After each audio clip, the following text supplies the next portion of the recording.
Em um mundo onde as forças da natureza são provenientes de Deus e toda descoberta na área era considerada heresia. Não foi diferente com o que viria a ser uma das maiores, se não a maior força da natureza a ser controlada pelo homem, a eletricidade.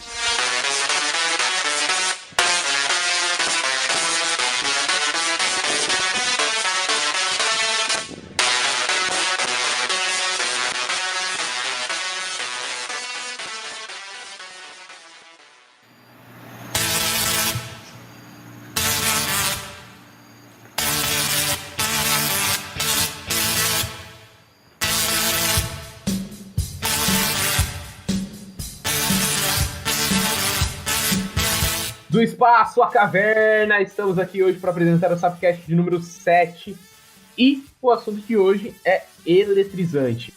Vamos falar da história da eletricidade, mais especificadamente a história por trás da dominação e do controle da eletricidade, a busca por entender como ela funciona e do que ela é capaz. E para isso está aqui comigo hoje, diretamente de Sorocaba, o menino elétrico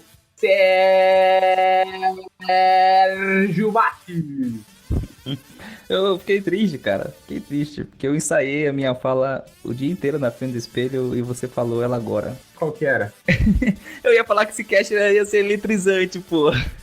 Ah, foi mal. Mas tá tudo bem, então. Vai ser só elétrico ou uma faísquinha, uma fagulha. Talvez aquele choquinho de... Aquele choquinho de estática. Choquinho de estática no corrimão da escada rolante. Ou então quando você dorme com aquelas mantinhas e você acorda no outro dia e você vai tirar ela do seu corpo, ela faz... Isso, nunca passei por isso não, doido. Nossa, rapaz, eu tenho umas mantas compradas naquele nosso Paraguai. país vizinho, exatamente. Bicho, é dormir com ela, você passa a noite inteira esfregando ela no teu corpo, a hora que eu tiro, se tá tudo escuro, até ilumina o quarto, porque vai...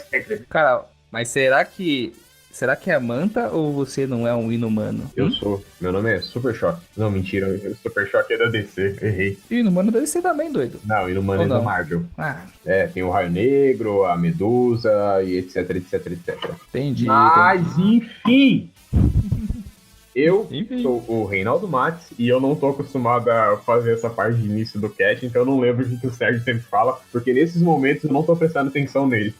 Eu passei o bastão, porque hoje a pauta é do rei, galera. E Exatamente.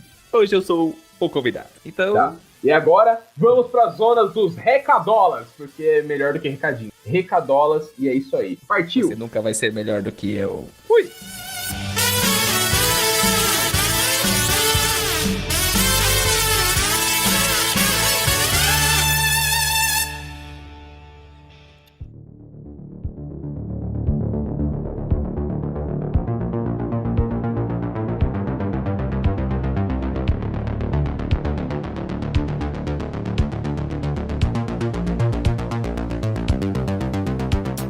E aí, galera, estamos chegando na zona de recadinhos e hoje, como vocês repararam, o Reinaldo tomou o meu lugar, o meu posto como host, mas aqui nos recadinhos quem manda sou eu, então vamos lá, vai ser rapidinho, não sai daí, é aquele mesmo lance de sempre, galera. Eu quero agradecer muito a todos que estão escutando, porque cada episódio tá aumentando e o último foi, cara, tava na média dos 500 ouvintes. Esse daqui teve um salto e um dia antes da publicação desse cast que eu estou gravando esses recadinhos, adivinha só, já estamos quase batendo 900 ouvintes, cara, dos Sapcasters, 900 Sapcasters aí que acompanham e vê e escutam a gente falando bobagem. Cara, tô muito feliz, muito obrigado a todos. E, não menos importante, eu queria pedir aquela ajudinha na divulgação pra vocês. Vamos continuar crescendo. Como? Como que a gente continua crescendo? Mostra o cast pra cada um, pra todo mundo. Explana, compartilha no Instagram, no Facebook, no Twitter.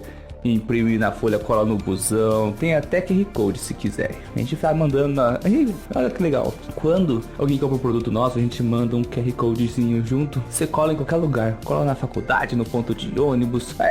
Assim vai indo. Aqui em Sorocaba, se alguém é daqui, capaz de ver uns pontos de ônibus colados aí que eu vandalizei com amor. É vandalismo bom, tá, gente? A informação, adesivo sai, pode ser. Enfim, Também eu queria pedir para todos vocês o quê? Todos vocês que escutam a gente, mas não seguem nas redes sociais, vai lá e segue. Sabe o que ajuda muito? Dá aquela forcinha no Twitter que tá começando agora e a gente tá tentando crescer para ter um pouquinho mais de espaço, praticar informação, mais fácil acesso, mais rápido.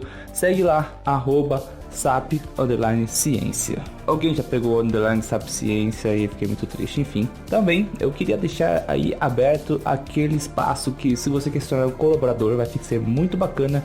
Em breve estaremos colocando um monte de benefícios para os colaboradores.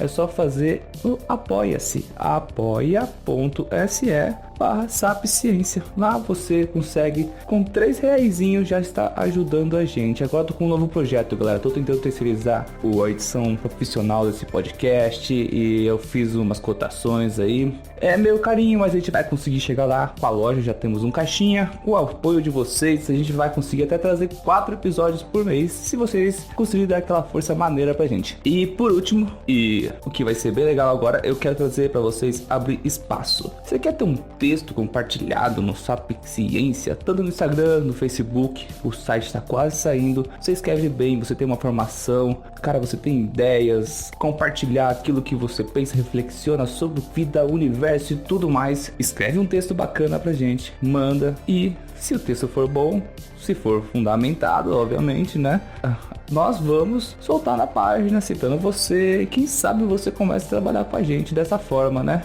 E é isso daí, muito obrigado e vamos ao que interessa.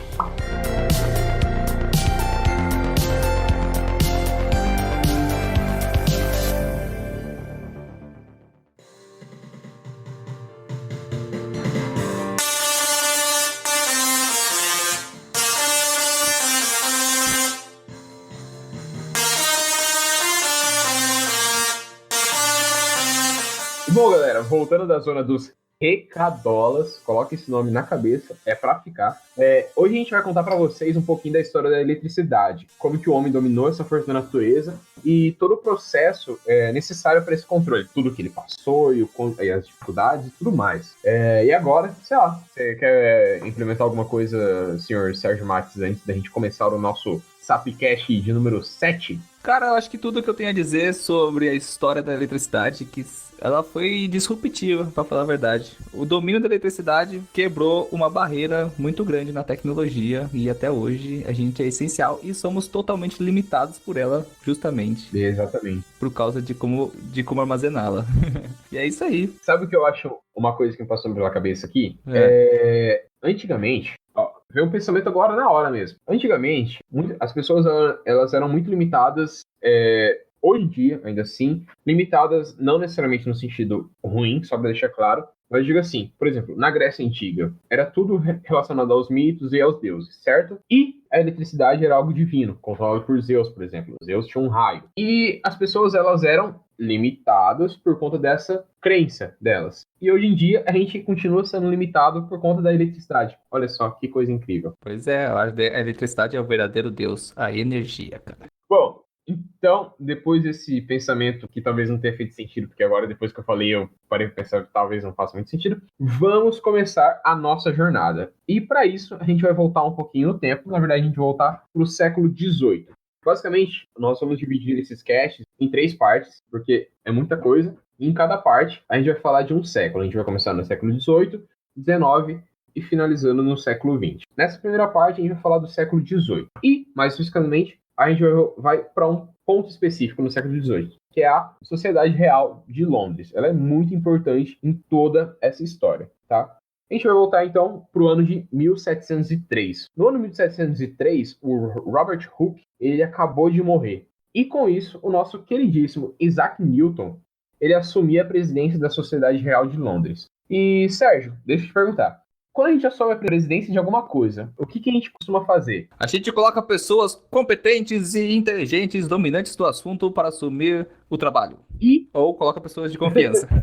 E foi exatamente isso que o tio Newton fez. E, aliás, eu tinha um professor no colégio que o nome dele era Newton Morgado, muito bom professor de física, e um abração pro tio Newton. Mas, enfim, voltando pra história. O Newton, ele colocou do seu lado pessoas de confiança. Ou seja, ele assumiu a presidência e vai colocar pessoas para trabalhar comigo, pessoas de confiança. E, dentre essas pessoas, estava um rapaz, um jovem rapaz, chamado Francis Hauksbee, que era o encarregado pelo setor de demonstrações. Ou seja, como a pessoa designada a fazer as demonstrações da Sociedade Real de Londres, ele criava diversos experimentos. Toda semana ele tinha que criar um experimento diferente. E eu digo assim, nessa época, só para ter uma noção, ele criava esses experimentos, mas eles não necessariamente sabiam o porquê ou como esses experimentos iriam funcionar. Eram basicamente demonstrações. Ele tinha muito mais um teor... Ele era basicamente um show, era muito mais um show que buscava instigar a busca pelo conhecimento do que como um conhecimento que virava algo, tá? Não era regra, que é isso, ou seja, tinha momentos que o contrário existia, ou seja, você tinha o conhecimento e a partir desse conhecimento você criava algo, mas muitas das vezes você criava essas experiências e depois buscava o conhecimento. E que foi... As experiências eram criadas para o show. Business. Era mais ou menos isso. E foi o que aconteceu em 1705, que ele criou um negócio, o Hauksbee, né? Ele criou algo que ia mudar completamente a história. Ele montou um experimento que era basicamente uma esfera de vidro, ele colocava um pouquinho de mercúrio dentro dela, tirava o ar da esfera, não era totalmente um vácuo, porque naquela época era complicado, né? Não tinha máquinas tão boas para isso, mas era similar a um vácuo. Ele girava essa esfera buscando eletrizar ela. Ele faria então com que ocorresse uma eletrização por estática, tá? Com isso, todas as velas do salão foram apagadas e ele ia chegar perto dessa esfera e colocava a mão nela. E pei! Pequenos raios de luz passavam a envolver o contorno da mão dele. E ele acabava de demonstrar o poder da eletricidade. Ai, ai! Mas então, Rei, a gente vale ressaltar que a eletricidade já era conhecida antes disso, né? Obviamente. E no caso da eletricidade estática, esses experimentos, pequenos experimentos com eletricidade estática, que é muito divertido, aliás, e quem nunca encostou em alguém desconhecido no meio da rua e fez aquele pleque, né? Esses experimentos já existiam algumas máquinas que já eram utilizadas para gerar a eletricidade estática por forma de atrito e como a máquina de Otto von Guericke, que, aliás, essa máquina ainda serviu como base para que Hauksbee montasse a máquina dele para fazer os testes, né? Fora isso, podemos voltar mais no tempo ainda, na época dos gregos antigos, que eles já faziam experimentos com estática, esfregando suas mãos em âmbar, pedras de âmbar, e assim eles produziam uma eletricidade estática e causavam pequenos choques uns nos outros ou nas coisas. E também existiam alguns truques que utilizavam a estática para produzir pequenos, entre aspas, truques como erguer a pena com as coisas. Por exemplo, quem nunca esfregou o lápis na cabeça na sala de aula para erguer um pedacinho de papel? Já fez isso? É uma coisa comum, cara. Todo mundo É normal, é. Ou então na bexiga, por exemplo. Magia de quinta série. E colocar na cabeça pra puxar o cabelo. Pode crer. E outra, se você montar estática na bexiga, você consegue curvar até o fio da água da torneira. É bem legal. Veja um vídeo na internet aí, é bem bacana. Até vamos soltar algumas coisinhas aí durante a semana no Instagram. Mas enfim, e voltando para a parte da eletricidade, eu queria lembrar que por todo esse tempo, a eletricidade, até o momento, ela era só uma curiosidade. E também temos aquela questão religiosa, que era muito forte na época, como as forças da natureza eram atribuídas a deuses, controladas por deuses, não era uma coisa natural, vamos dizer assim, tinha seu dedo divino no meio, e que tudo que acontecia da forma da eletricidade vai ter um toque divino. Basicamente, essa capacidade de demonstrar eletricidade foi o que tornou responsável todo esse grau de importância ao experimento de Hauksbee. Falei certo dessa vez. E exatamente. Porém, infelizmente, o Hauksbee ele não conseguia entender exatamente a importância daquilo que ele havia feito e ele acabou deixando meio que de lado essa descoberta. E com a sua morte prematura, em 1713, ele nunca soube o quão importante aquele experimento foi para a humanidade e muito menos que aquele foi o ponto inicial para uma revolução elétrica.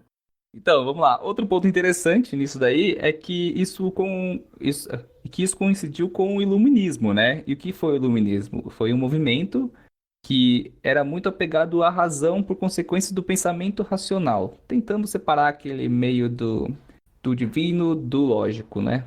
Exatamente. E nesse cast, um pouco mais para frente, a gente vai falar de uma pessoa que foi muito forte nessas duas partes, tanto na história da eletricidade quanto no iluminismo, tá? Mas por enquanto a gente vai dar uma continuidade à nossa história. E embora o experimento dele tenha tido um efeito incrível sobre todo mundo presente, sobre todos os presentes lá, talvez por conta dessa questão religiosa da época e da falta do conhecimento, não entender exatamente o que estava acontecendo, ele não foi muito aceito entre a sociedade científica. E, querendo ou não, ele acabou sendo apreciado por um grupo social que não era exatamente o foco dele, que eram os mágicos e ilusionistas da época, que eles acabaram tendo um interesse elevado na área e acabaram por autodenominar-se eletricistas. Magic. Então, e o que eram esses eletricistas? Eles começavam a utilizar a eletricidade estática em seus truques, usando isso de forma mais astuta, né? A ponto de serem brilhantes.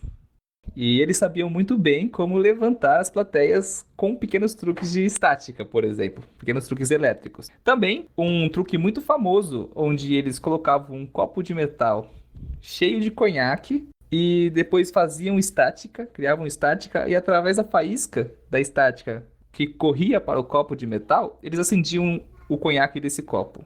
O que era mágico na época, era muito louco e poucas pessoas nem conseguiam compreender como aquilo acontecia, mas acontecia. Isso é legal. E foi aí que nasceram os barminhos modernos. É isso aí. E para dar continuidade, o que é mais engraçado em tudo isso é o seguinte: embora pareça bobo essa questão da eletricidade ter ficado famosa na mão dos mágicos, assim, não desmerecendo os mágicos, né, obviamente, mas é estranho com a visão que temos hoje de que a eletricidade é algo super comum e importante. Por exemplo, quem não tem internet, eletricidade em casa, você não estaria escutando a gente se não tivesse o celular carregando, né? É comum, mas também não deixa de ser importante, pois é essencial. Sendo que, na época, eles foram os primeiros a perceber isso, os mágicos, né? Utilizando a eletricidade para suas magias mágicas. Magias mágicas são palavras diferentes, tá? Falei bobagem. Mas enfim, e ainda bem, né, que eles perceberam isso, porque através do trabalho deles, que a eletricidade foi ficando famosa e se espalhando de pouquinho em pouquinho por toda a Europa. E com a fama, daí veio o ponto principal que todas as pessoas do mundo deveriam ter. Vieram as perguntas, cara. Todo mundo devia ter dúvidas e perguntar mais. Tan, tan, tan, tan.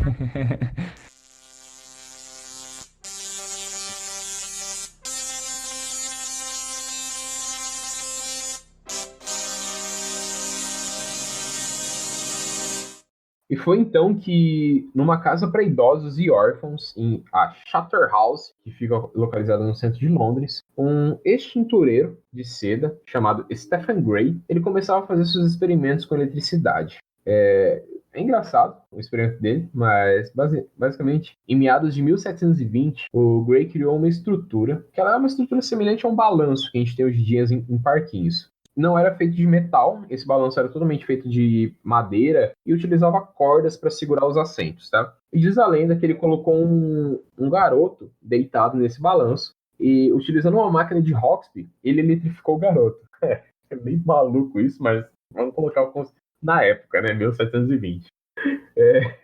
Ele eletrificou esse garoto. As pessoas são inconsequentes demais, cara. E depois... exatamente. E só para deixar um pouco mais fácil de visualizar, o garoto estava deitado no balanço. Então era basicamente um balanço na frente do outro e ele ficou deitado sobre eles, com a barriga voltada para o solo, sem encostar no chão. Então basicamente esse garoto estava isolado, tá? E então ele foi eletrificado utilizando uma máquina de Hawksby. E depois o Gray jogou no chão algumas folhas de ouro e algumas penas. E ele via que elas eram atraídas pela mão do garoto. Com isso, e assim, para todo mundo que estava presente nessa sala durante o experimento, aquilo foi um espetáculo incrível, sabe? Tipo, eles viam os mágicos fazendo isso em menores proporções, mas, era um garoto. Ele não estava usando aparato nenhum, fora o balanço, né? Mas, enfim, ele não estava usando aparato nenhum.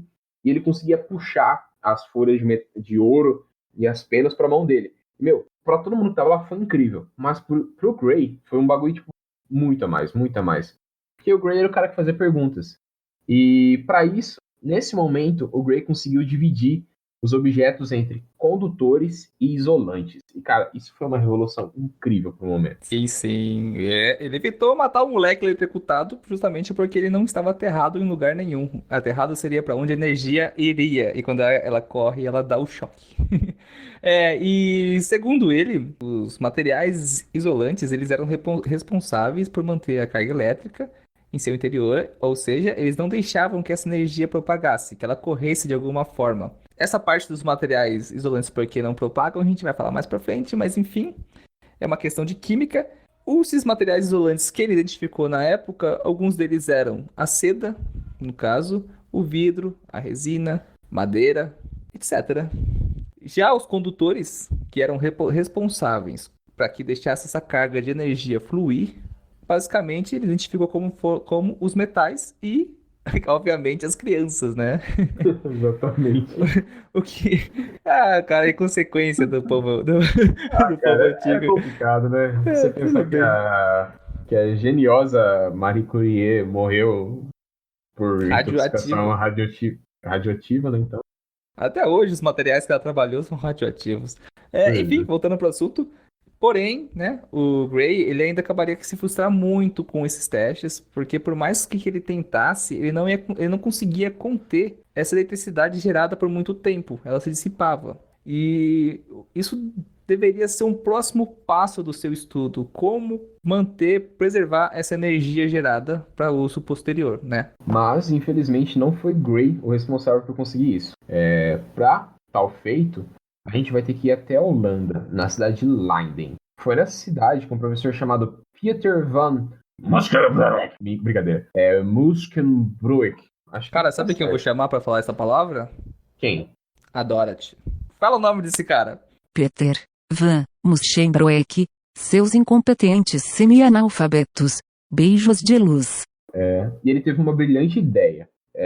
Na busca de encontrar uma forma de armazenar energia elétrica, ele buscou referência no consenso, né, da época, que a eletricidade se comportava como um fluido. Então, para ele, talvez ele conseguisse armazenar essa energia da mesma forma que ele armazena água. Com esse pensamento em mente, ele criou um aparato que ele utilizava de uma máquina de Hawksby, e a partir dessa máquina ele gerava eletricidade, a partir de estática, né, e utilizando alguns fios, ele transmitia essa eletricidade para uma jarra, que ela estaria repousando em cima de um material isolante, que ficava em cima da mesa dele, e ele colocava um pouquinho de água nessa jarra. Né? E com isso ele tentou gerar essa eletricidade, esperando que ela ficasse armazenada na jarra. Porém, não aconteceu isso. No entanto, por conta de um descuido, o que pra mim talvez tenha sido um momento de loucura. Imagina o cara tá lá, tipo, um tempão tentando fazer um negócio, chega um momento que ele tá maluco, ele vai tentar fazer de tudo para conseguir fazer aquilo funcionar. Então, pra mim, foi muito mais um momento de loucura do que um descuido dele. Ele decidiu eletrificar a jarra fora do material isolante. Mas não é fora, tipo, sei lá, do lado da mesa, não. Ele tentou eletrificar a jarra segurando ela na mão. Caralho. Pois é. Ele fez o mesmo processo de antes, utilizava uma máquina de Hawksby, gerava energia elétrica e tentava armazenar na jarra, porém, ao invés de estar no material isolante, ela estaria na mão dele. E, cara, depois que ele fez isso, ele foi tentar relar no bocal da jarra, que tinha uma esfera de metal nesse bocal, ele foi tentar relar. Cara, quando ele relou nessa parada, deu um choque tão forte, mas tão forte, que diz a lenda, né, diz os historiadores, que parecia uma cena de filme. Ele foi jogado para trás, saiu voando de costas pro lado da sala. Sabe o que o Peter fez? Ele descobriu o primeiro capacitor. É, Basicamente tá, isso, cara. o que você ia falar na frente, mas tudo bem. Mas é isso aí, ele descobriu o primeiro capacitor, cara.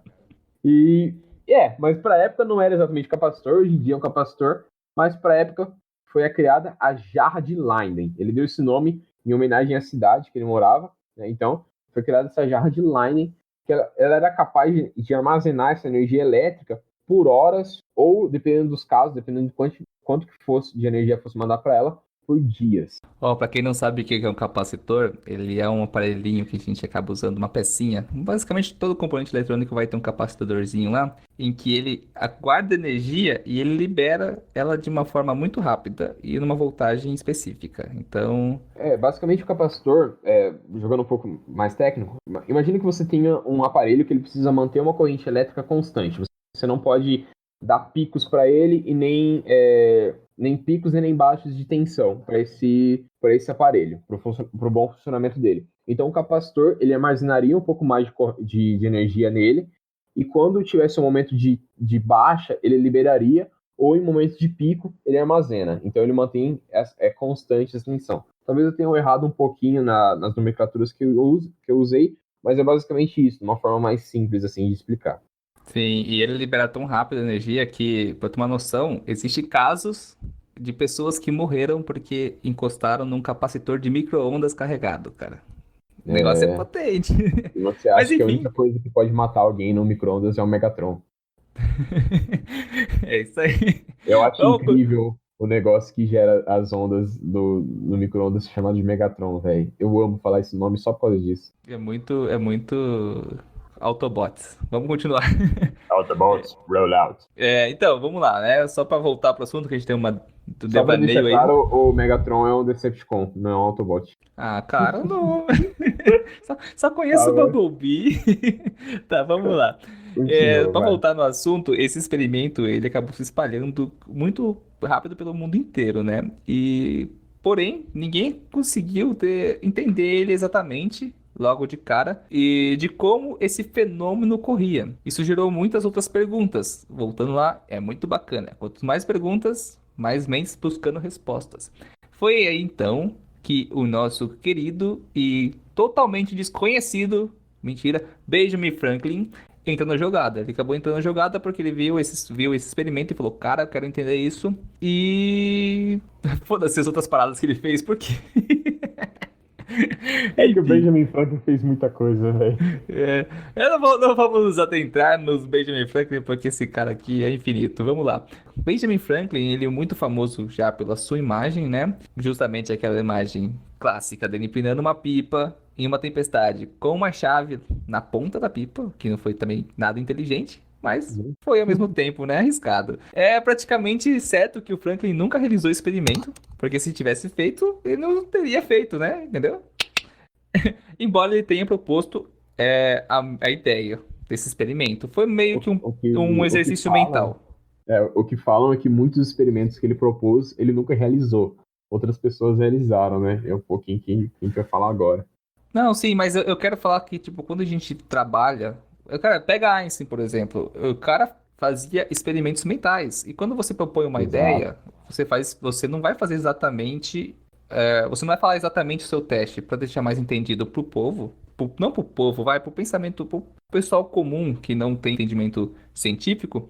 Fica bem mais esclarecido você montar esses experimentos mentais para que elas entendam uma pipa, uma chave, um barbante e eletricidade. Do que o cara falar, eu peguei o fio, o diâmetro tal de cobre, enrolei não sei o que, tá ligado? Enfim. A verdade é que o experimento mais importante de Franklin, pelo menos de cunho científico, não foi realizado nos Estados Unidos. Ele acabou sendo realizado na França. Foi em maio de 1752 que George Louis Leclerc e Thomas François Delibas montaram uma estrutura com uma haste de metal de 12 metros de altura, que era sustentada por hastes de madeira, lembra? Isolantes. E em sua base eles colocaram uma extremidade inferior da haste em uma garrafa de vinho. Tá meio doido esse experimento, mas vamos lá. Então, daí essa garrafa, ia servir como um jarro de Leyden. Basicamente o mesmo pensamento. E o foco do experimento aqui deles era confirmar que a natureza do raio ia confirmar que ele era um fenômeno elétrico. Eu achei, então, tudo bem, né? E foi então que no dia 23 de maio de 1752 que um homem finalmente dominou a ira dos deuses. Ou que seja, ele foi lá e, cara, capturaram um raio pela primeira vez. Muito legal. Colocaram um raio numa garrafa, parece até episódio de Sobrenatural. Ó, rimou tudo. Vou virar rapper. Chega. Após esse raio ir atingir a haste, o assistente que se aproximou com a mão na garrafa e foi atingido por uma descarga elétrica e que foi tão grande que acabou queimando a mão dele. E é obviamente, Rei, que é o assistente que sempre se ferra na história. Ah, pois é. Mas o que eu acho interessante dessa história é que, por exemplo, as pessoas conheciam os raios. Meu, 1752, já tinham visto muito raio. Só que até esse momento, eles não tinham uma confirmação de que o raio era realmente elétrico. É porque a gente já tá todo treinado na manha do raio, mas é que, cara, ele tem o mesmo comportamento fractal e a cor e a velocidade de um raio de eletricidade, sabe? É muito louco, cara. O Mas você tem que pessoal. pensar que até alguns anos atrás, a única eletricidade que eles tinham era eletricidade estática. É verdade. Tem É que pensar verdade. nisso. Tem Você não razão. tinha isso. É isso que eu acho engraçado. É um ponto que eu ia falar um pouco mais para, que eu tava esperando falar um pouco mais para frente, mas é assim, ouvir essa parte histórica, a gente tá tentando deixar tipo mais simples possível também, para vocês acompanharem como era o pensamento da época. Porque hoje em dia a gente consegue explicar esses fenômenos de uma forma muito boa. Só que na época eles não tinham esse conhecimento. Para você ter ideia, essa separação que a gente tem, por exemplo, dos elementos hoje em dia, ela só é possível por conta da energia elétrica que é aplicada nos átomos que fazem essa quebra e que a gente consegue fazer esses estudos mais aprofundados. Até essa época não tinha uma energia elétrica para a gente jogar nesses átomos e fazer essa quebra. Então, o avanço tecnológico que a gente teve com a eletricidade faz com que as coisas hoje em dia, para a gente, pareçam muito mais fáceis. Só que para a época, cara, eles não tinham noção. Até 50 anos antes, o raio, ele era uma coisa dos deuses, sabe? Cara, é muito louco, né? Porque a gente tá tão acostumado com isso que meio que a gente subestima a inteligência do povo da época. Só que não tem como pensar dessa forma porque era condições totalmente diferentes, né? E conhecimentos. O conhecimento deles era limitado, infelizmente. É igual se a gente pensar hoje em dia, por exemplo, hoje em dia a gente não consegue modelar matematicamente uma turbulência. Tanto é que pra gente fazer um teste de aerodinâmica, muitas vezes a gente tem que colocar em túneis de vento. Tubos de vento, sim. Então, imagina, sei lá, daqui 100 anos, se a gente conseguir fazer esse modelo matemático, a gente vai. O pessoal do futuro vai olhar pra gente hoje em dia e falar, nossa, mas como que eles não conseguiam fazer um negócio desse? É matematicamente tão complexo fazer isso que ainda a gente precisa de um modelo físico para Pois é. compreender a aerodinâmica dos materiais. Quem sabe no futuro existe um modelo matemático, né? E a gente Então, seja os ignorantes que não sabiam fazer, mas é exato. que... E outra, todo mundo que pensa como modelo de estudo elétrico do passado, é que nem eu. Sempre que eu penso em modelo de estudo sobre eletricidade, eu sempre penso na Tesla sentado numa cadeirinha com um monte de raio em volta e lendo um livro, tá ligado? Coisa Mas, grandiosa. E nessa época pois ainda era é. estática na pontinha do dedo. Pois é, e se você for pensar em Tesla, o Tesla foi surgir 200 anos depois disso, Sim. sabe? Então é muita. Os avanços são muito grandes, sabe? De certa forma, a falta de conhecimento deles na época causa essa estranheza muito grande pra gente hoje em dia, por conta dessa necessidade e dependência que a gente tem da eletricidade. Sim, eu tô tendo estranheza com esse roteiro, cara. Pois é, cara, é complicado e é incrível isso. Mas, bom, voltando pra nossa história, de posse do resultado do experimento, o Franklin, ele considerou um problema de eletricidade como um problema de contabilidade. Ou seja, ele acreditava que se um corpo tivesse um fluido elétrico, ele teria um crédito de eletricidade. Portanto, ele seria positivo. Já no caso de possuir pouca eletricidade, ele estaria em débito, ou seja, negativo. Sim, o Franklin foi um coach financeiro da eletricidade do século XVIII. Mas enfim, com isso ele acreditava que a natureza da eletricidade era de que sempre a carga positiva iria fluir para a carga negativa, buscando manter um equilíbrio. Ou seja, os corpos, a eletricidade sempre buscaria manter esse equilíbrio de jogar o crédito em cima do débito para manter a sua conta zerada. E com isso, ele usou esse conhecimento para responder o funcionamento misterioso da jarra de Leyden, que ele conseguia explicar o motivo das jarras apresentar uma carga grande quando eletrificada fora do isolante, ou seja, mais especificamente na mão do professor Peter. E ao fazer isso, ou seja, ao eletrificar a jarra em cima da mão dele, fora do material isolante, a carga positiva, através do contato com o solo, ela iria tentar fluir para a carga negativa dentro da garrafa. Porém, o vidro ia impedir que isso acontecesse, fazendo com que a carga negativa muito grande se acumulasse dentro da garrafa. Portanto, quando alguém tocasse no topo da garrafa, ia fechar um curto e receber uma puta descarga.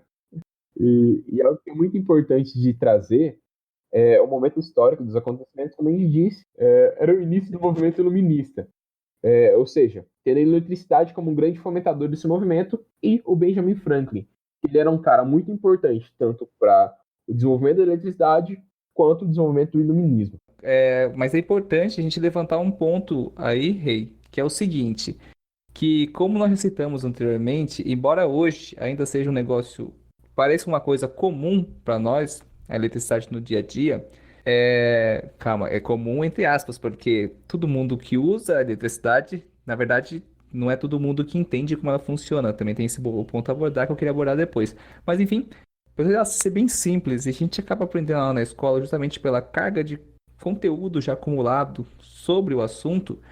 Naquele momento histórico em questão que estamos discutindo aqui, ainda não existia nem a resolução clara da diferença entre o potencial de corrente elétrica, carga e etc., né, dos estudos sobre eletricidade.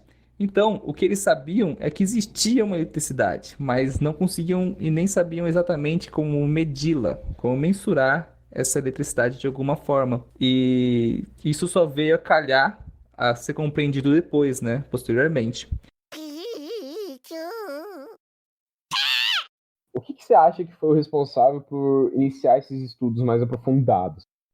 Não sei, cara, não sei. Não consigo pensar em ninguém pra pensar nesses estudos, a não ser mesmo o Super Choque, mas ele nasceu muito tempo depois no Brooklyn, não foi? Pariu. Nossa senhora. Todas as respostas que eu esperava, eu acho que essa foi a pior, na verdade. Eu nem sei se nasceu no Brooklyn, só chutei, porque eu me lembro de todo mundo do Chris. Nossa. Ai, continua. Ai, meu Deus. Cara, mas eu acho que se fosse Super Choque seria muito melhor. Porque na verdade foi um peixe. O peixe. Que peixe? Foi um Peixe? peixe. Um Como assim peixe. peixe? Um peixe elétrico. Ah, maluco, peixe elétrico, pode crer. Exatamente. A gente vai pro Canal da Mancha, então. A gente tá em Londres, né? E, meu, em Londres chegava muita mercadoria nessa época, era um foco muito grande, né, de especiarias e tudo mais. E por chegar tanta mercadoria em Londres, chegavam muitos pescadores. E com o tempo começaram a aparecer muitas histórias e mostrar um peixe, que era um peixe elétrico, que ele tinha um ferrão e quando encostava nele, ele dava um efeito. Na verdade, ele não sabia que era um peixe elétrico, tá?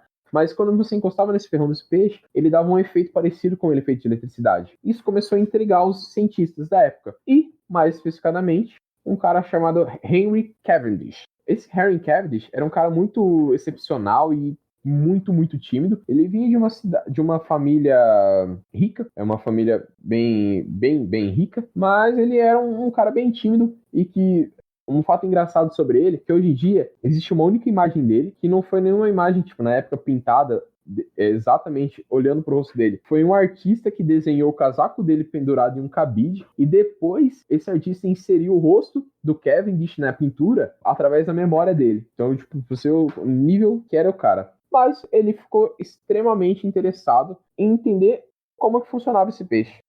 Como assim um peixe elétrico, sabe? Como que um peixe poderia produzir eletricidade? Para tentar entender o funcionamento desse peixe, ele falou assim: bom, então eu não tenho nada para fazer hoje, eu vou fazer um peixe elétrico. Basicamente, ele criou um peixe elétrico usando duas jarras de Leyden em formato de peixe e enterrou elas na areia. E quando ele tocava na areia, elas descarregavam, proporcionando um choquezinho bem, bem, bem chatinho. E que, com isso, era um pouquinho mais complexo, tá? Mas ele ficou convencido de que aquilo lá era realmente um choque elétrico. O efeito produzido pelo peixe era realmente um choque elétrico. Porém, isso aí deixou ele muito mais maluco na época. Porque, meu, como assim, sabe? Embora, tipo, o choque produzido pelo peixe era um choque forte, não tinha faísca. E para eles, naquela época, a existência de eletricidade era muito ligada à faísca, era muito ligada a você conseguir ver esse feixe elétrico passando de um corpo para um outro, sabe? Essa questão de não gerar faísca, meu, na cabeça do Kevin gerou muitas e muitas e muitas, muitas perguntas. E foi aí que ele passou o inverno de 1773 intocado no laboratório dele, tentando chegar numa resposta. E que dizem na história que na primavera ele teve uma ideia que ia mudar novamente o mundo. Tudo que a gente vai falar aqui mudou o mundo. Mas enfim. Ele conseguiu identificar uma distinção entre a quantidade de eletricidade e a sua intensidade. Que o peixe real e o peixe fictício, eles produziam o mesmo tipo de eletricidade. Ela só tinha diferença na intensidade. Ou seja, o que o Cavendish ele se referia como a quantidade de eletricidade, hoje a gente chama de carga elétrica. E a sua intensidade é o que a gente chama de diferença de potencial, ou tensão. A intensidade não é exatamente a corrente. Hoje em dia a gente chama um pouquinho mais de corrente, mas para ele seria a tensão, na verdade. Porque o choque da jarra de Leyden, ele era de alta tensão, mas de baixa carga. Enquanto do peixe, ele era de baixa tensão e de alta carga. E ele então fez uma forma que ele conseguia mensurar isso, conectando esse peixe a um osciloscópio, e ele conseguiu ver o peixe, ele liberava um choque de cerca de 240 volts, que era a mesma energia tipo, da rede elétrica que a gente tem hoje em dia, sabe? Mas esses 240 volts era tipo 10 vezes menor que o da jarra de Leyden. Ou seja, por isso que não tinha faísca, entendeu? Cara, se a jarra de Line, ela tinha a amperagem, no caso, 10 vezes maior do que o Era do... voltagem. Não, Voltagem que a gente fala de voltagem. Voltagem é errado, tá? Diferença corrente. potencial, tensão. Tensão, não, é porque se você fala voltagem 240 volts em ambas, só que uma tinha uma corrente menor, não é? Quantidade menor de energia, Não. não A é? voltagem da jarra de Leyden era 10 vezes maior do que 240 volts. Ah, tá. Então a voltagem da jarra de Leyden é de 2.400 volts. É porque agora eu tô pensando, como é que esses caras estão fazendo experimentos pra sentir o choque da jarra? E não Porque, morria. gente, o choque de um peixe elétrico é fatal, cara. É. Não é brincadeira, não. Tem Ele peixinho ele é elétrico no e, mínimo atordoante. sim, no mínimo você desmaia na água e morre afogado. Pô, bacana essa história aí, cara. Ainda fiquei muito curioso, porque o cara mexeu com peixe elétrico, o bicho é uma loucura. Mas enfim, de tudo isso aí acabou surgindo uma nova descoberta, né? Desses experimentos que ele acabou fazendo com os peixes elétricos. Que a eletricidade não precisa restringir apenas a choques e faíscas. Ela pode ser contínua. Ela não é apenas uma descarga, ela pode estar ali correndo todo momento. E isso daí é o que acaba nos levando para a modernidade, com carros voadores e foguetes intergalácticos, que eu tô esperando ainda. Porém, não ao menos por enquanto, né? Mas sabemos que viria a garantir o próximo passo do entendimento da eletricidade, o que abriu muitas portas da tecnologia daquela época até o momento e ainda está abrindo as portas para novas tecnologias. Principalmente se for uma porta eletrônica, né? Eita, que coisa. Foi ruim, então tá bom. Tá. Bom, não pelo menos por agora, mas sabe que o que viria a garantir o próximo passo desse entendimento da eletricidade seria aquela rivalidade entre dois cientistas.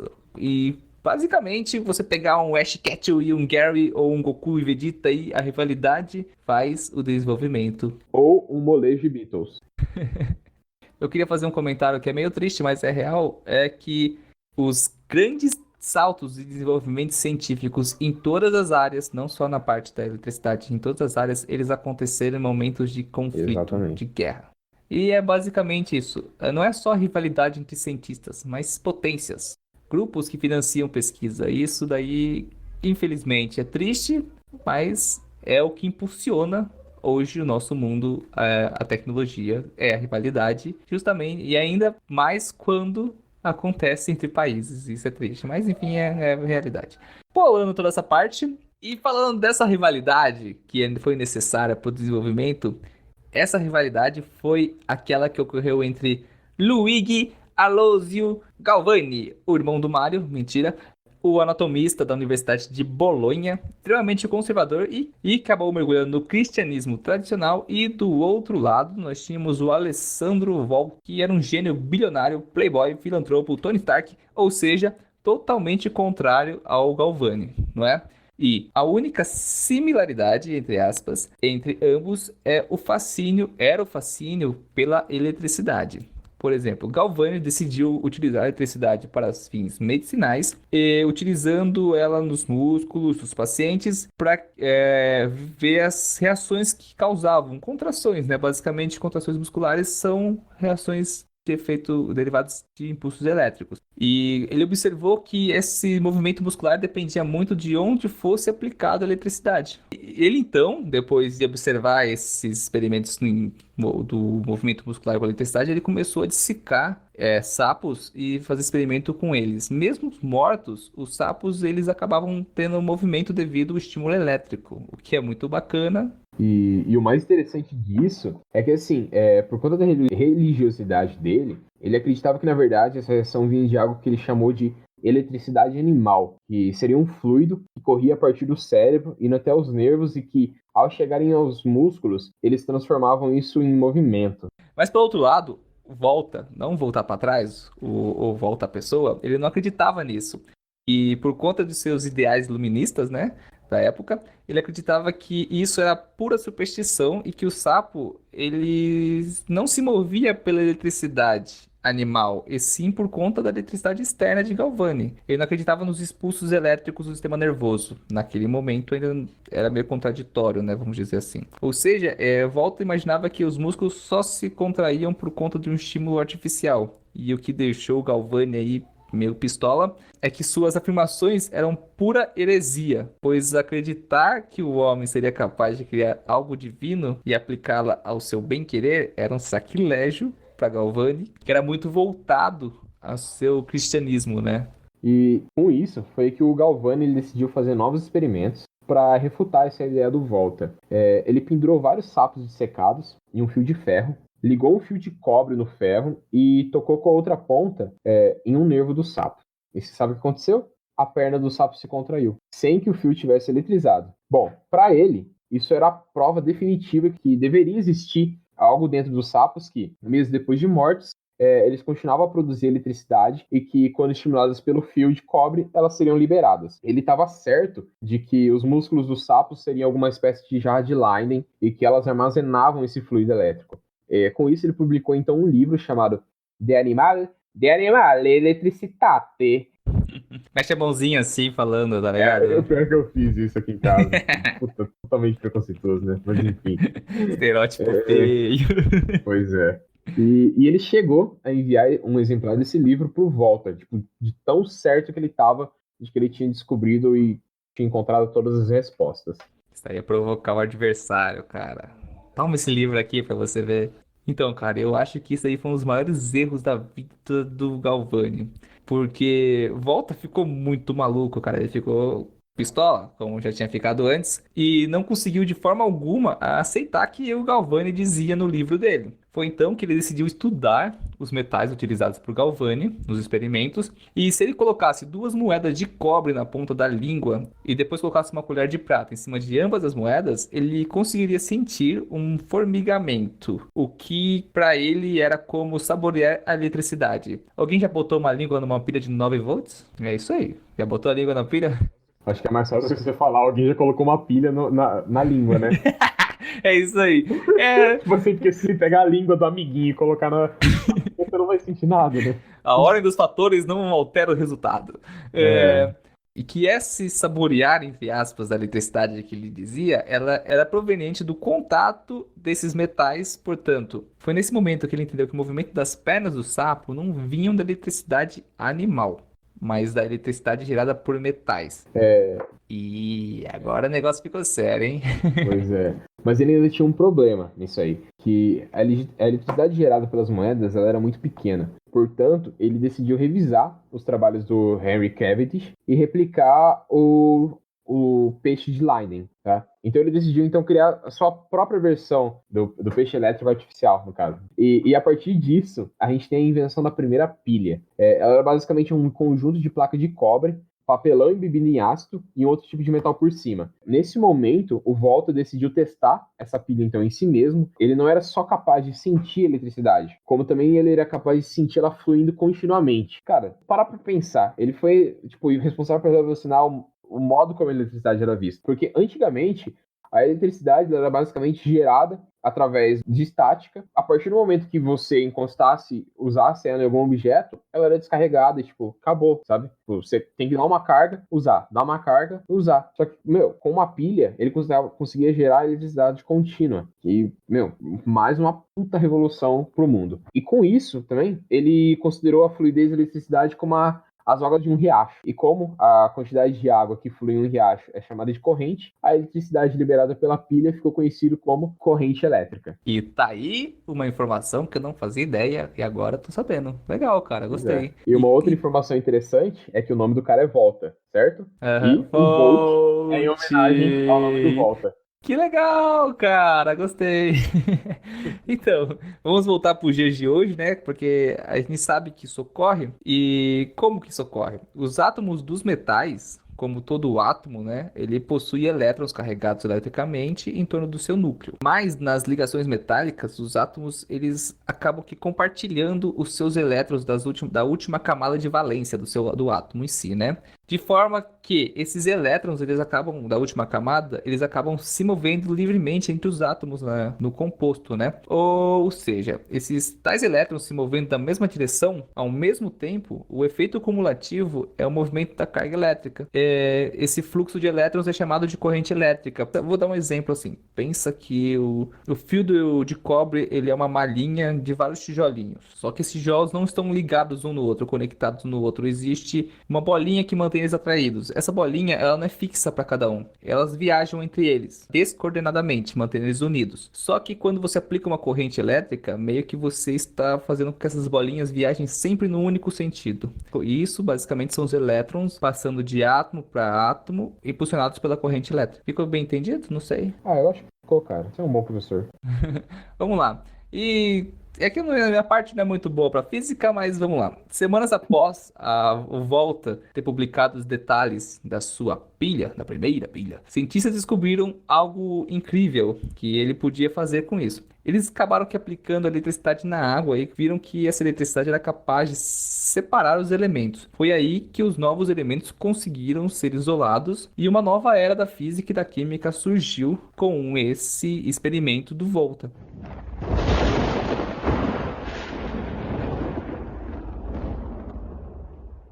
Continuando na nossa história, as coisas não pararam por aí. A gente vai passar um pouquinho mais do século XVIII, poucos anos, não vai passar de uma década, mas é muito interessante falar que em 1808, na Royal Institution de Londres, um jovem cientista chamado Humphrey Davy, ele mudou totalmente o mundo. Sério, esse cara, sensacional. Sem palavras. Para começar, ele construiu a maior pilha já inventada para a época.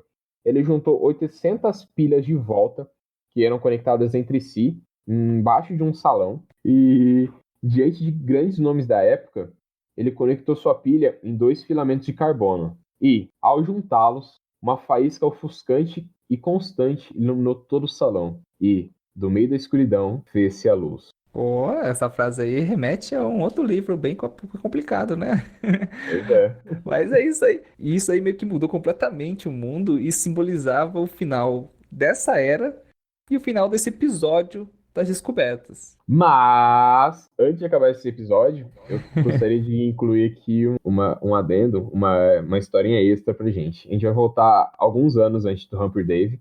A gente vai para 1803, que o Galvani, tá? Ele teve um sobrinho, que o nome desse sobrinho dele era Giovanni Aldini. E o Giovanni, ele levou para Londres um experimento muito macabro. Sério, muito macabro. Ele colocou num salão, tá? Tinha uma mesa no centro desse salão. E ele colocou deitado nesse salão, ou auditório, pode chamar da forma que vocês acharem melhor, um assassino recém-enforcado. Ou seja, esse cara estava morto. O que ele fez? Através de um condutor elétrico preso na coluna desse cara e um que ele colocou na cavidade anal, ele passou corrente elétrica pelo corpo da pessoa. E você sabe o que aconteceu? O que aconteceu, cara? O corpo morto se levantou na mesa. Basicamente, o cara que estava deitado na mesa, ao passar a corrente elétrica pelo corpo dele, ele ficou sentado. Esse cara usava uns óculos de garrafa, ele ergueu a mão pro alto com as suas luvas de borracha e deu uma gargalhada. Tipo, It's alive! Isso aí. Alive! It's alive! It's alive! Esse é o ponto que eu quero chegar. Meu, espantou todo mundo na plateia. Só que, sabe o que mais que isso afetou? O quê? Uma jovem escritora chamada Mary Shelley, que escreveu um dos mais famosos livros do mundo, O Monstro de Frankenstein. E aí, ó, cara, a ciência inspirando grandes autores e... Incrível. Cara, isso, né? e na época que ela escreveu o Frankenstein, ele, se eu não me engano, não me remete à história agora na cabeça, mas eles era um grupo de autores, né, que se encontravam boêmios na casa de alguém, ou no salão de alguém, no sítio de alguém, sei lá. E eles encontravam e contavam contos uns pros outros, né? Não me lembro muito bem da história de Mary Shelley. La historia de Mary Shelley. Cara, muito legal, cara. Gostei muito, muito mesmo dessa pauta. Interessante, né? Aprendi muita coisa, muita coisa. Eu vou me desculpar agora, mas é vingança contra você, porque eu realmente não estudei a pauta anteriormente, eu dei uma lida por cima, não deveria ter estudado mais, por isso que às vezes ficou um pouco meio falho da minha parte. Mas, cara, realmente achei muito bacana. Pois é, não é à toa que eu demorei 2 semanas pra escrever esse negócio. 2 semanas? Desde o episódio 1, galera, o cara tá escrevendo isso daí. É que eu sou um escritor lento. Sou muito ocupado. E é isso, galera. O nosso cast de hoje fica por aqui, mas fiquem ligados para a nossa zona de Arnold Schwarzenegger, ou respostinhas, ou respostolas, ou como vocês gostarem de chamar. Massachusetts. Massachusetts. Um beijo para todos. Agradecemos a sua audiência. Espero que vocês tenham gostado desse cast. Mandem mensagem pra gente. Sigam a gente no Sapiência no Instagram, Facebook, no... Qual que é outro lugar lá que a gente tem também? Ou no Twitter. Se eu faço. Mas eu tô... desculpa, eu tava fazendo. Tudo bem, não quero mais falar. Tchau, pessoal. Ele é muito chato comigo. Ai, não sou não, a gente se ama. É isso aí, pessoal. Eu não vou dar tchau, não, porque eu vou encontrar vocês daqui a pouco. Olha pra frente, olha pra trás. Tchau, não, tchau, não. Voltei. Daqui a pouco, fui. Você é um Tachyon. Isso aí.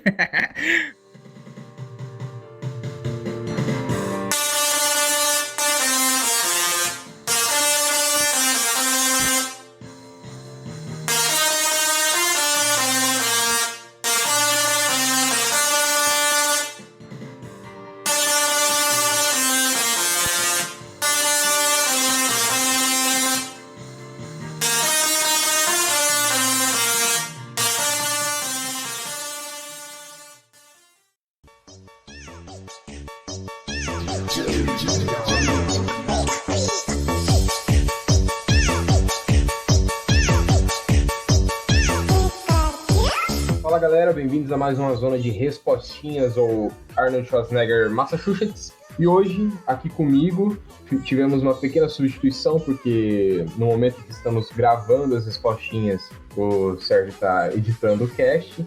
Então, Kleber, Fala, Mauro. vai mudar. Saindo Sérgio Matis e entrando Rafa Matis para essa nossa querida zona de respostas. E hoje a gente separou aqui para vocês 2 perguntas do universo, 2 perguntas de astronomia. E a gente vai falar aqui para vocês, conversar um pouquinho sobre elas. Você quer começar, Rafa? Bora. De Dalton, D-E-O-L. O homem já enviou alguma missão para a próxima Centauri? Então, até agora a gente não enviou nenhuma missão.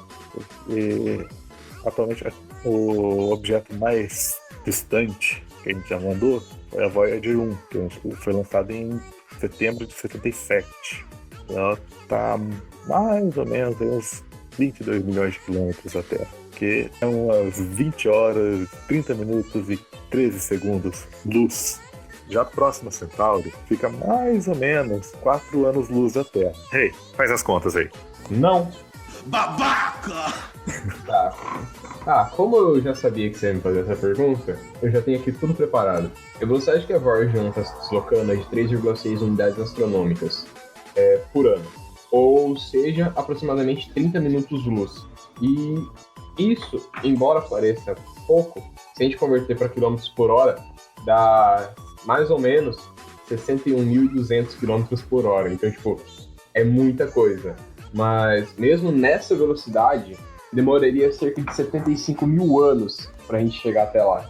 E eu acho que ninguém aqui vai estar vivo, né? Ou não sei nem se vai ter terra até lá. Terra não, humanidade, pra ser mais exato. Né? Então, se for contar em tempo galáctico, isso é nada, né? Mas, pra gente... Para tempos humanos, isso é muita coisa. Mas o que é interessante é que a NASA, ela sempre trabalha com uns prazos bem malucos, né? Igual... Bem maluco não, bem distantes, para ter uma boa preparação das suas missões. Igual, tem a missão para Marte de 2030 e ela tem uma programação de enviar uma missão para Alpha Centauri, mas apenas daqui alguns bons anos, ou seja, somente em 2069, que completariam 100 anos do pouso do homem na Lua, e a gente mandaria uma missão lá para Alpha Centauri. Logo ali, né? Logo ali. Só que isso é um tema muito complicado, porque a NASA ela passa anualmente por vários cortes, né, e mudanças de perspectivas, porque, né, vai cortando a grana da NASA, vai descobrindo alguma coisa nova, algo que é mais interessante, eles vão mudando um pouco dos focos ao longo dos anos. Sem contar que essa missão, ela é para 2069, porque eles estimam que até lá a gente vai ter uma capacidade de propulsão evoluída para a gente alcançar 10% da velocidade da luz. Então, para essa missão ser viável, basicamente a gente tem que chegar a esse ponto de avanço tecnológico. E sabe o que é o mais louco de tudo isso?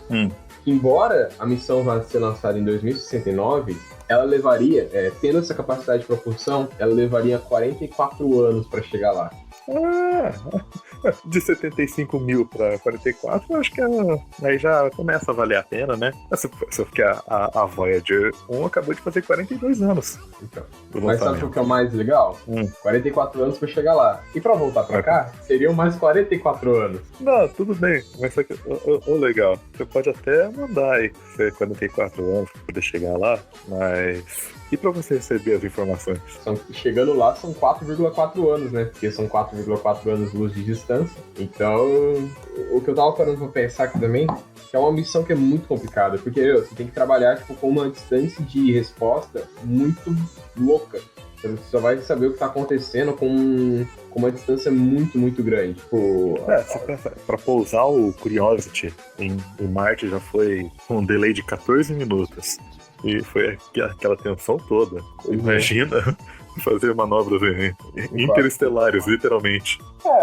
De certa forma, quando a distância começar a ficar muito longa, ela seria mais ou menos o que a Voyager é, né? Uma sonda meio que a deriva no espaço. A deriva. Meio que... Eu não vou falar torcendo, porque vai ter muito cálculo, muito planejamento e tudo mais. Só que se alguma coisa acabar saindo errado, é muito difícil deles conseguirem arrumar. Tipo, mudar a direção da nave ou algo do tipo. Mas isso a gente também tá pensando nas tecnologias atuais, né? De computação. Você pensar mais pro futuro, com redes neurais, inteligência artificial, inteligência aumentada, não sei o quê. É bem possível que nem precise mais de ficar mandando comando. Pode ser que tenha uma inteligência artificial na sonda. Parabéns, Rafael. Você teve uma ideia brilhante. Espero que a NASA ouça aqui. Eu acho que tem que ter uma inteligência artificial na sonda. Porque, né? NASA, are you sure? Eu não lembro qual filme de Star Trek tem, acho que é a Voyager 6, que a Voyager 6 não existiu, mas no mundo de Star Trek existiu, eles mandam e ela acaba voltando totalmente inteligente. Muito louco. Eu não lembro de onde que eu vi isso, mas eu sei que tem. Essa referência eu não votei, desculpa. Eu também não. Eu não assisti nem a série, eu assisti o filme de Star Trek, eu assisti só o 2, a Ilha de Khan. Calma, mas você tá falando antigos, né? Dos antigos. Tá. Os novos eu assisti tudo, né? Eu também. Vamos passar agora então para a próxima pergunta, feita pelo @Rômulo Júnior Carvalho Vieira. E ele perguntou: o que são nebulosas? Rafael, o que são nebulosas? As nebulosas são, entre aspas, nuvens cósmicas feitas de poeira cósmica, hidrogênio e gases ionizados. Aí elas podem ser criadas desde uma explosão de estrela, uma supernova, quanto elas também podem acabar dando origem a estrelas, quando elas vão se condensando, até que chega no ponto de fusão. Isso é engraçado, né? Porque ao mesmo tempo que ela é o berçário das estrelas, ela também é o resto das estrelas. É meio que um ciclo. É como se elas fossem uma fênix. Sabe o que é engraçado também com relação às nebulosas? Eu posso estar falando besteira agora, mas embora seja todo esse aglomerado, o espaço entre as partículas de nebulosas é tão grande, que, tipo, é grande, sabe? Mesmo numa nebulosa, você tem um vácuo muito vácuo, que é muito mais vácuo do que qualquer vácuo que você possa gerar na Terra. O espaço tem muito espaço, né? Exatamente, o espaço tem muito espaço. Então, embora você imagina o quanto que demoraria para esse espaço deixar de ser tanto espaço e virar pouco espaço para dar origem a uma estrela. É aquela unidade astronômica que é uma... Eu não quero xingar agora. É uma carambada de tempo. É uma carambada. Bom, então basicamente as nebulosas elas são formadas de poeira cósmica, hidrogênio e gases ionizados. Esses gases é interessante notar que, a maioria das vezes, eles são hélio. E elas podem ser tanto remanescentes de estrelas, como o berço de estrelas. Eu acho legal a gente citar aqui uma nebulosa que é bem famosa, que ela é uma remanescente de estrelas. Essa nebulosa é a nebulosa de Hélice, que é muitas vezes também chamada de olho de Deus, se eu não me engano. Ela está aproximadamente 700 anos-luz daqui, ou seja, mesmo que a gente conseguisse viajar na velocidade da luz, a gente demoraria 700 anos para chegar lá, e ela é uma nebulosa remanescente de estrelas. Bom, precisamos se perguntando, remanescente de estrela, como assim? Existem 4 tipos de nebulosas. Nebulosas de emissão, de reflexão, nebulosas escuras e nebulosas planetárias. A gente vai falar um pouquinho de cada uma delas, mas basicamente, Rafael, o que é uma nebulosa de emissão? As nebulosas de emissão são as nuvens gasosas, com altíssimas temperaturas, iluminadas por luz ultravioleta, que vem de outra estrela, de uma estrela mais próxima. Aí, quando os átomos que compõem a poeira cósmica decaem para o estado de energia menos excitados, tem a liberação de luz visível. Geralmente, esse tipo de nebulosa apresenta uma cor mais avermelhada por conta do hidrogênio, que é o material mais abundante do universo. Fora isso, a gente tem também as nebulosas de reflexão. São nebulosas em que a poeira está simplesmente refletindo a luz de estrelas próximas. E é interessante a gente falar também que as nebulosas de reflexão geralmente são relacionadas ao berçário de estrelas. Tá? Então, geralmente as estrelas são formadas nessas nebulosas e, mais frequentemente ainda, elas estão relacionadas e próximas a nebulosas de emissão. Então, geralmente vocês conseguem encontrar duas delas, elas juntas no caso, como é o caso da nebulosa de Órion, também conhecida como M42. Aí tem as nebulosas escuras, que, se for para pensar, é basicamente a mesma coisa de uma nuvem de chuva aqui, que ela não deixa passar luz. E para a gente poder observar elas, tem que ser comparando com o que estiver próximo a ela, outras nebulosas, outras estrelas, mas esse tipo de nebulosa geralmente está associada também é de criação de estrelas. Uma que é famosa, também está na constelação de Órion, é a nebulosa Cabeça de Cavalo. Só que ela tá um pouquinho mais longe. A 1.500 anos-luz da Terra. Bom, e pra gente finalizar, como a gente já tinha falado da nebulosa de Helix, ela é uma nebulosa planetária, que é basicamente uma nebulosa que é formada a partir da remanescente de uma supernova de estrela. Então, a supernova da estrela vai jogar toda aquela poeira e vai formar essa nebulosa planetária. Algo mais, Rafael? Tem uma outra, que é aquela que é a filha de Thanos, que é meio robô, sabe? Boa noite, pessoal. Tem que falar, pô. Sabe uma outra pergunta? Será que o Galactus... É o Galactus? Não, o Galactus é da Marvel ou do DC? Galactus é da DC. Da Marvel. É da Marvel. Quem que é o inimigo do Lanterna Verde? Tem o Sinestro, tem... Não. Você tá falando do filme? Exatamente. Será que ele é uma nebulosa? Eu não consigo lembrar o nome dele. Eu também não. Parallax. Parallax, aí que dá isso. É o Parallax. Mas o inimigo verdadeiro daquele filme é o próprio filme. Exatamente. Mas você pensou... Parabéns, você pensou no Galactus, porque naquele outro filme ruim pra caramba, que é o Quarteto Fantástico Sofisticado, o Galactus aparece também como se fosse uma nuvem pra engolir a Terra. Sabe o que eu pensei que é interessante aqui? A gente falou de Parallax e eu pensei em Star Wars na hora. Sabe por quê? Porque na minha cabeça veio o Han Solo. E o Han Solo, ele fala... Como que é o caminho que ele faz lá, que ele é super famoso, que ele fez a rota de... Você pensou em Parsecs. Castle Run. Ele fez a Castle Run em 12 parsecs, não é? Só que... Você sabe de onde surgiu a palavra parsec?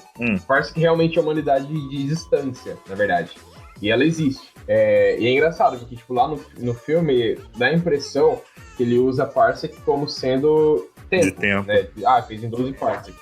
Exato. Porém, é uma unidade astronômica que é assim, usada para dizer distância, para medir distância. E a palavra parsec é formada a partir da palavra parallax e second. sei lá, só me veio à cabeça isso. E esses tempos, eu fiquei pensando também. Você para pra pensar que a gente acabou de falar de 3 filmes ruins em um curto espaço de tempo. Por que 3 filmes ruins? Lanterna Verde, Quarteto Fantástico 2 e o Han Solo. Não, mas eu não tô falando do filme ruim do Han Solo, né, cara? Mas só que daí, aqui no filme ruim do Han, ele tem a questão, né? Eu não... Meio que explica o porquê de ser medida. Ele fala em 12 parsecs. Eu não sei, então. Eu ia falar qual que é a minha teoria de por que ele fala que é 12 parsecs, mas eu não vou falar, então, porque eu não sabia que o filme explicava, porque eu não tive coragem de assistir o filme. Que bom pra você. Que bom. Eu acho que a gente tem que parar por aqui, porque senão você vai reclamar que o cast tá ficando muito longo e vai ficar ruim pra ele editar. Ele sempre reclama dessas coisas. Então, eu acho que a gente já se estendeu muito. A gente fica divagando demais. Como não tem ele aqui pra encher nosso saco e mandar a gente parar de falar, a gente fala coisas aleatórias, né? É isso aí. Bom, pessoal, então é isso. Considerações finais? Eu tô considerando. Você, Rafael, você deixa. Eu tô considerando. Você tá considerando ou considerar? É. Então beleza. A minha consideração é de que, por favor, não assistam o filme do Han Solo. Sérgio, acorda! Nossa, que susto, mano. Eu acordei. Não foi ele, foi eu, cara. Jesus, espero que ele tome esse susto quando ele estiver editando isso aqui também. Então é isso, pessoal. Um beijo na bunda e tchau. Tchau!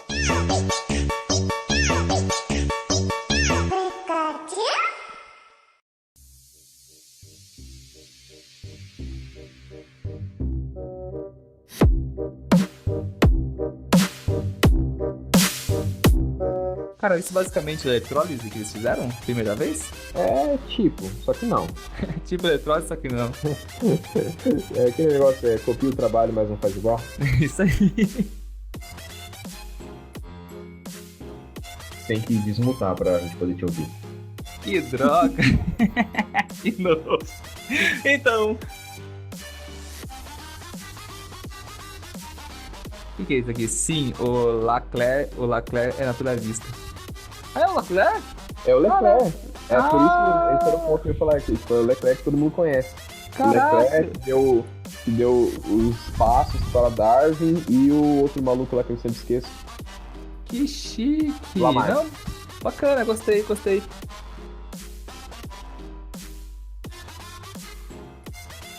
E ele não começou a revisar experimentos em sapos dissecados, por exemplo. Ele então começou. Mano, tá. É muito engraçado ver você sofrendo pra fazer um bagulho que outra pessoa escreveu, velho. É que eu tô com sono, vamos lá. Quando é o seu, você flui tão bem, mas agora que... Não, mas eu tava bem até agora, só comecei a travar agora, depois da sua história gigante, que eu fiquei com sono. Vai tomar no cu. Vamos lá.